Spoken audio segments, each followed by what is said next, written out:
Angelina Jolie Pitt, you're listening or watching to a special broadcast on BBC Radio 4, the BBC World Service, the BBC News Channel and BBC World News, part of a day of programming that we're calling World on the Move, looking at global migration from many different angles. Angelina Jolie Pitt will now be taking questions here in the Radio Theatre at Broadcasting House, including from our audience. I'd like to begin, though, by asking you how different it is today, our perception of migration and refugee issues, how different it is today, where many people think of it as a moment of crisis, compared to how it was when you started working with UNHCR 15 years ago.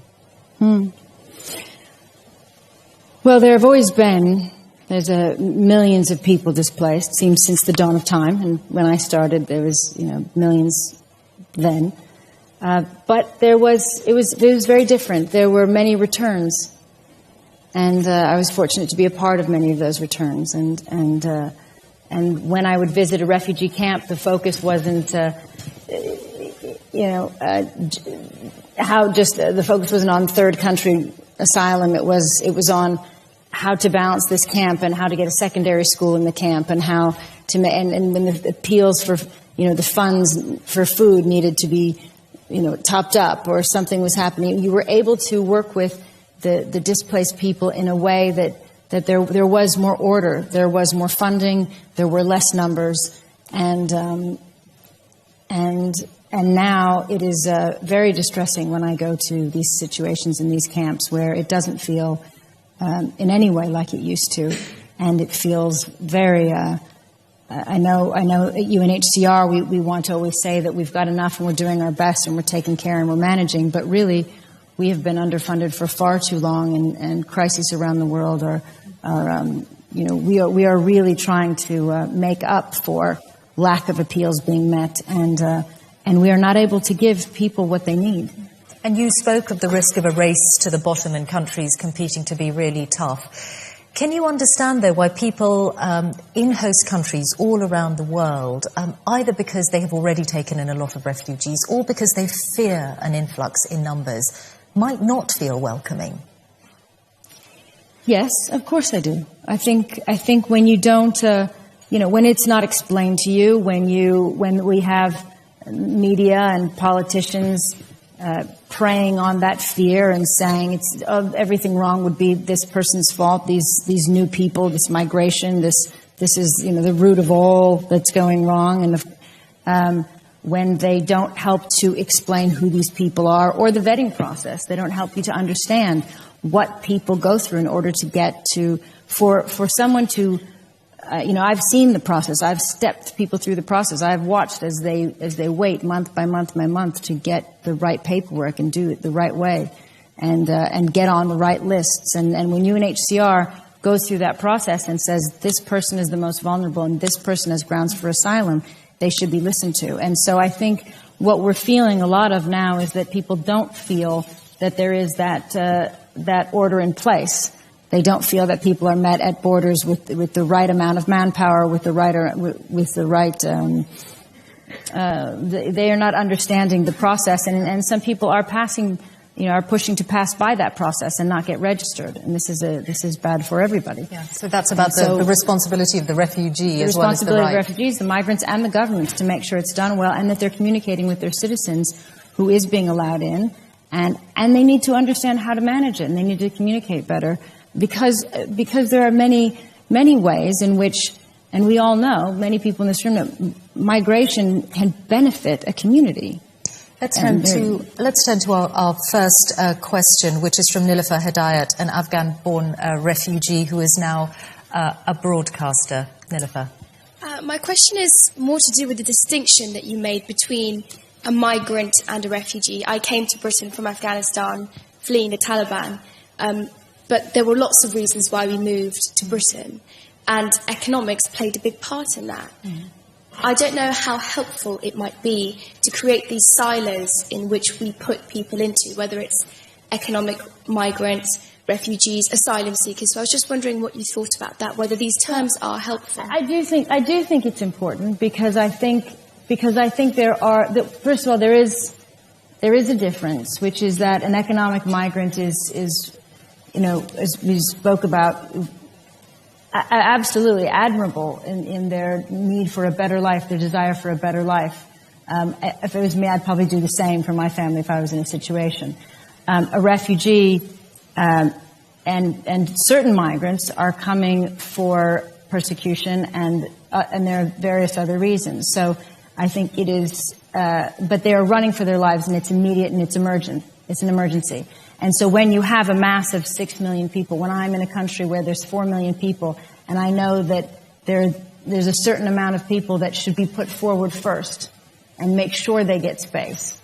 So it's not, there is a, so I do think if you were to say at this time, Afghanistan is a country I love, I've been there many times, and I have so much respect for Afghan people. I've never been in a country, by the way, more where I've never been asked for help by an Afghan, which is extraordinary. Every Afghan person I have ever met has said, I don't want help, I want the tools to be able to help myself. They're the most capable, extraordinary people.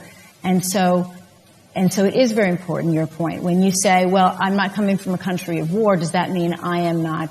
The only reason I ask that is because I've just been to Idomeni camp in Greece on the Macedonian border, and a lot of the people there, you can't tell the difference. People there are suffering and living in terrible conditions. Absolutely. And in a country as complex as Afghanistan, absolutely, how can you tell what that deciding factor might be when there's bombs going off all the time? No, this is absolutely right, because if a country is not technically at war in this way that we say, like where it's equal to Syria, and people in that particular situation would say, we're not accepting Afghans, which is a horrible thing, because I've met a beautiful family there who absolutely grounds for asylum and had been following the process and had been doing everything by the letter of the law for years, went from Afghanistan to Syria, then lived in Syria for 8 years as refugees, and now they're simply saying, we don't care where we go, we just want somewhere safe for a temporary period of time, and they absolutely deserve it. So I think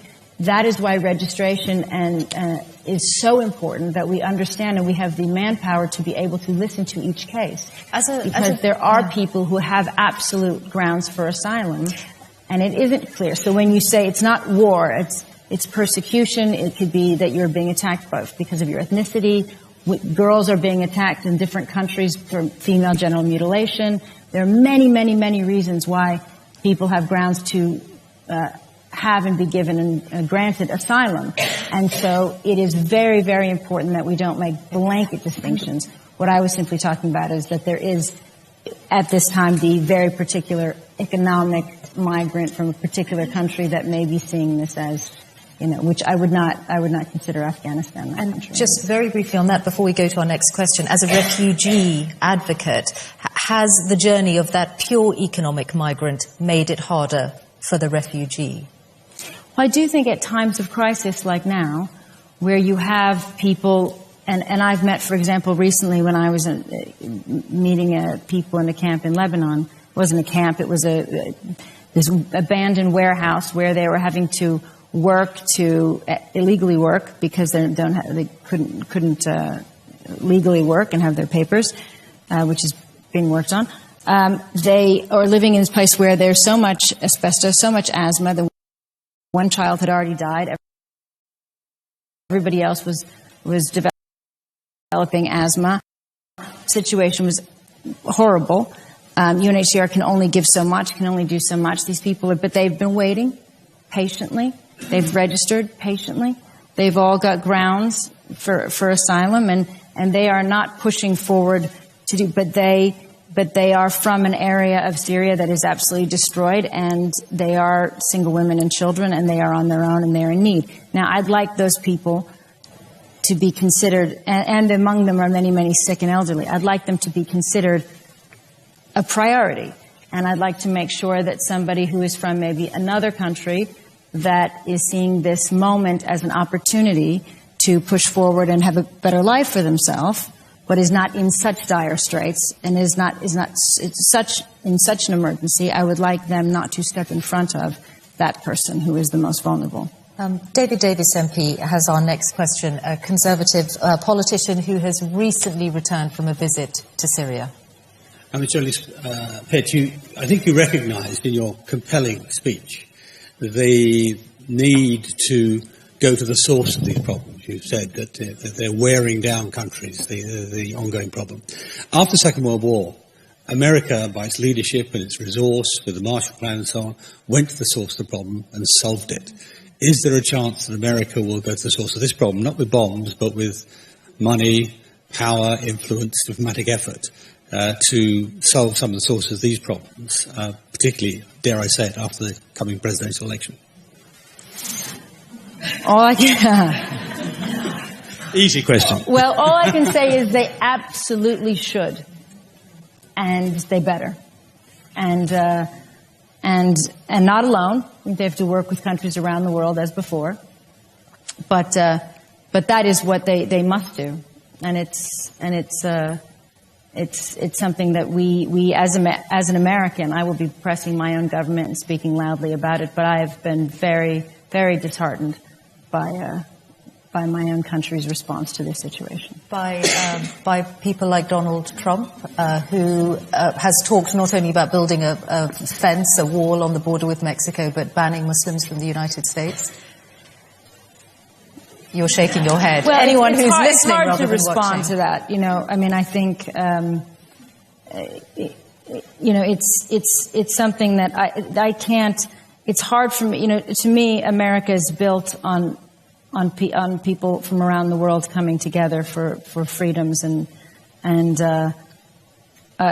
especially freedom of religion, and so it is hard to hear that this is coming from somebody who is pressing to be an American president. Let me turn to Yvette Cooper, Labour MP and chair of the Labour Party's Refugee Task Force.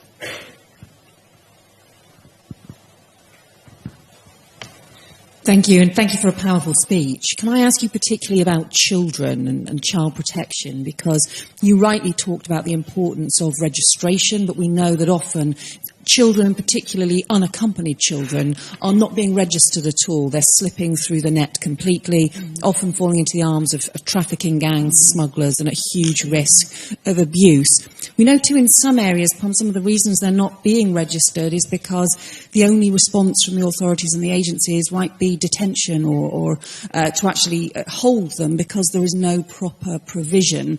And so as a result, there's a standoff between agencies and the authorities, and the children just disappear. Mm-hmm. Can you say anything more, given the work that you've done on issues around sexual violence and other areas, about what more could be done on child protection and to help child refugees? Yes, well, I'm very glad you mentioned that. It is you know, as we've said, more than half of the refugees are women and children. Half of these children are out of school. These children and the amount of unaccompanied children is very, very high. I work with a group, speaking of migration, and I work, years ago, I started working with a group called Kids in Need of Defense in America, because we realized, I went to the border, I went to a few border visits and found that there were far too many unaccompanied children, that they didn't have good legal representation. There was nothing there for them, and they were representing themselves. There was even a case where a 4-year-old was supposed to represent themselves in court. And of course, in order to say your claim, you have to talk about certain kinds of things that are difficult for anybody to speak of, let alone a 4-year-old child who's faced sexual abuse and other kinds of abuse. So we worked with, we started a program where it is matching pro bono legal firms with these children to try to raise the number of lawyers who can support them and try to get these cases moving. And I believe this group is now going to start a UK chapter as well. I think that's what we have to do. We can speak about it, of course, and how unjust it is, because I am with you, and it's just, you can't think about it without getting very, very angry. I think we have to find a way to make sure that there is enough manpower to reach these children, and that we have to look at the ways that they're being held, these detention centers. We have to understand how inhumane they are. And then also I think we have to look to, you know, when I understand the desperate situation that people are in when they feel like they have nothing and their world is falling apart and they're living within a war zone, and sometimes they feel their only chance is to send their child forward. But of course, that is also something, you know, to hope that these children that are so young, and with the world the state that it is, to try to keep families together and try to make sure that we can reunite them, or make sure that some adult or older brother stays with them and they are not encouraged to go off on their own, which I think is as you say, it leaves them open for trafficking and all other horrible sorts of violence. On the subject of